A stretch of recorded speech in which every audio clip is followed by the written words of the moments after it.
কি অবস্থা দাদু?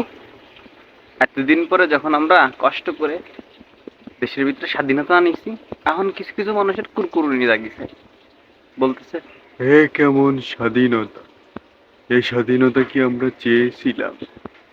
এতদিন যে আপাত দলের লোকজন এতদিন যে পিছন মারিছে, তখন খুব ভালো লাগিছে, তখন খুব শান্তি লাগতেছিল যখন পিছন মারতেছিল। কিন্তু এখন যে দেশটার ভিতরে মুক্ত বাতাসে খোলা হাওয়ায় ঘুরে বেড়াচ্ছে, এখন ভাল লাগতেছে না। এখন গায়ে বিভিন্ন ধরনের জ্বালা উঠিছে, বিভিন্ন কুরকুরনি। এখন আর কিছু ভালো লাগতেছে না। এখন যখন ছাত্ররা সুন্দর সুন্দর দেশে আইন পাস করতেছে, ভালো দেশের উন্নয়ন কাজ করতেছে, এখন মানুষের গায়ে জ্বলতেছে। এতদিন যে আপাত দলের লোকজন পিছন মারিছে, তখন খুবই ভালো লাগছে। এই জন্য বাঙালিরে ভাই কোনো জিনিস দিতে হয় না। বাঙালি কোনো জিনিস, মানুষ একটা কথা করে, কুত্তার পেটে গুহ জমে না।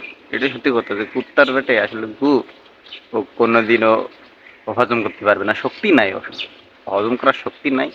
হ্যাঁ, তো কষ্ট করে তো স্বাধীনতা আনলো, এখন এই স্বাধীনতা ভাল লাগে না, এ ভাল লাগে না, ও ভাল লাগে না, তোকে ভাল লাগে এটা কি, সেটা একটু কত। বাঙালি